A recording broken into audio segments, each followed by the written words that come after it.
In the 13th century AD, the Mongols, under the leadership of Genghis Khan, who emerged from the challenging conditions of the Asian steppes, established one of the largest empires in history. In a short period, these warriors subjugated many nations, leaving China and Russia helpless, leading almost all Asian peoples to become subjects of the Mongol Empire. For about a century, the Mongols remained the most fearsome enemy one could encounter on the battlefield. Undoubtedly, the military skills and war tactics employed by the Mongols played a crucial role behind these successes. It is important to briefly examine some factors influencing the success of the tactics employed by the Mongol army. Among these factors, the most crucial was speed and mobility. Each Mongol soldier had at least 4 to 6 horses. In some expeditions, this number could go up to 16 horses per person. This allowed soldiers to change horses during a campaign, preventing the exhaustion and wear of the animals, ensuring effective mobility. Additionally, the practice of changing the names of soldiers contributed to the confusion of the enemy, a significant factor in the success of the Mongol army. In this way, the Mongol army had the capability to move faster than its enemies. Moreover, the horses used by the Mongols were different from those bred by settled societies. Horses in the Islamic world and Europe were typically fed with grains or hay, while Mongol horses were nourished with the abundant grasses of the Asian steppes. This feeding method provided logistical advantages, making the Mongol army more resilient. However, in areas without steppes, this feeding style could turn into a disadvantage. Many historians today attribute the Mongols' inability to succeed against the Mamluks to differences in diet and the challenges arising from the absence of steppes. When the Mongols descended into the desert, they struggled to find a source to feed their horses. Another essential material that distinguished Mongols in warfare was the composite bows, also used by the Turks. Made of bone and wood, these bows could make effective shots from distances of 150 to 200 meters. However, to be lethal, shots needed to be made from a distance of about 40 to 50 meters. The bows, used in conjunction with horses, were a vital part of Mongol war strategies. Mongol war tactics heavily relied on these two materials. In Mongol society, the use of horses and bows was learned at an early age as part of war life, continuing throughout one's life. The primary means of honing these skills were hunting and riding.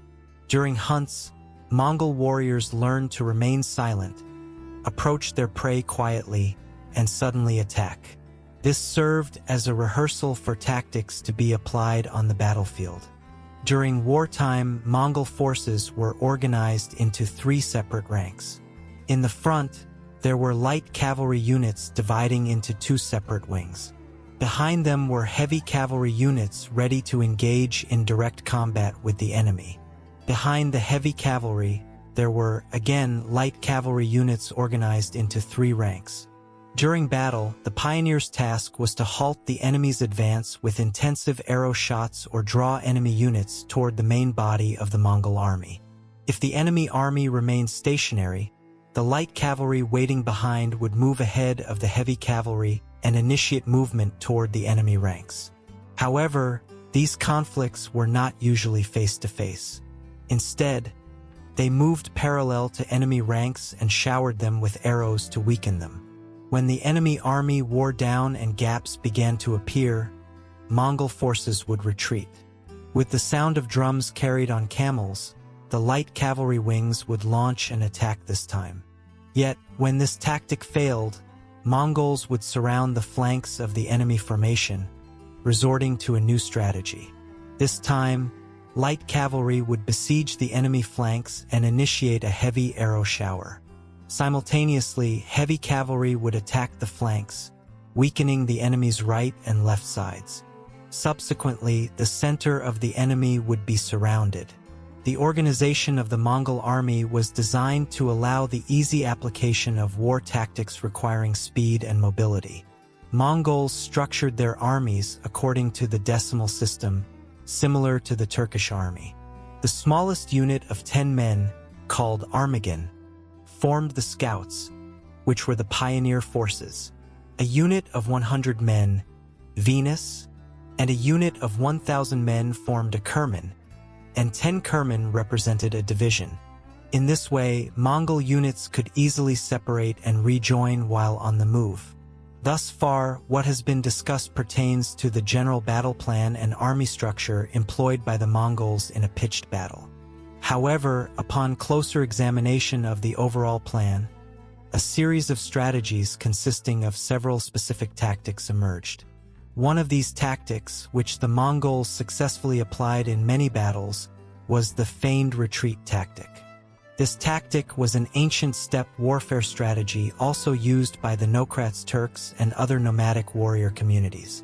This tactic was sometimes applied by a small part of the army, and sometimes the entire army.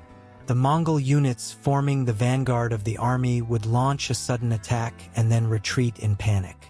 The aim of this tactic was not the attack itself, but to lure the enemy army toward the location where the main Mongol army was located and disrupt their formations. Once the retreat was completed, an attack would be initiated where the enemy units would be met by Mongol archers and heavy cavalry. During pursuit, the enemy units, weakened and disarrayed by Mongol archers, found it nearly impossible to escape the attack. The objective of this tactic was to draw the enemy army to a section of the terrain favorable for Mongol attacks. In this way, Mongols could more easily apply maneuver-based tactics. However, the feigned retreat tactic, while masterfully executed by the Mongols, was a dangerous strategy. If not well executed, there was a risk of turning into a major defeat. One of the battles where the Mongols used this tactic was the Battle of the Kalka River in 1223. Subutai, the Mongol general, had retreated in front of the pursuing Kipchak and Russian allied army for a full 9 days. On the 9th day, near Kalkaniai, he noticed the disorder in the enemy's formation and launched a counterattack. Facing enemy forces devoid of battle organization, he secured a decisive victory. However, in some cases, enemy forces would cease following the vanguard and remain in their positions. In such situations, the Mongols would surround the enemy army and unleash a hail of arrows upon them. The arrows were generally shot from a distance and randomly. Archers often stayed beyond the lethal range of 40 to 50 meters where the composite bow had its deadly effect. The purpose of this attack was not necessarily to kill the enemy but to create chaos and confusion among them. The Mongols would give the impression that the enemy was overlooked in the continuous narrowing siege wall, creating a corridor. After this, the only thing left to do was to eliminate those attempting to flee from the enemy's abandoned war formation. The Mongols had defeated the Hungarians in the Battle of Mohi in 1241 using this strategy. Compared to contemporary armies, the Mongol army possessed immense mobility. Additionally, they combined this advantage with warfare tactics that minimized prolonged close contact with the enemy. One of the tactics at the forefront was the half-cross tactic, allowing the Mongols to continuously attack and withdraw from the enemy army. To execute this tactic, the Mongols would separate their archers from their carts and start moving toward the enemy units. The goal here was to inflict maximum damage on the enemy, contrary to the siege tactic, and take advantage of the penetrating power of the composite bow. The Mongols had to approach the enemy units at a distance of 40 to 50 meters during the attack. As they advanced, they would shower the enemy ranks with arrows and then start retreating. During the retreat, if they turned around and continued to add to the enemy ranks, they would keep mingling with the enemy lines. Later, the second wave waiting behind would take their place, and this process would be continuously repeated in waves of attacks. This way, the unit that executed the first wave had the opportunity to rest until it was their turn again. Besides these tactics, the Mongols also benefited from large-scale boxes and surprise attacks by rapidly emerging armies. During campaigns, they would split into different branches, covering hundreds of kilometers in maneuvers and then reunite. Additionally, they were highly successful in employing psychological warfare tactics. During a war against the Nayman tribe, Genghis Khan ordered each of his soldiers to make at least 5 fires to make his army appear larger. They would also carry war captives with them to make their army seem larger and use them as living shields when necessary. Their massacres upon capturing a city would lead to other cities in the region surrendering spontaneously.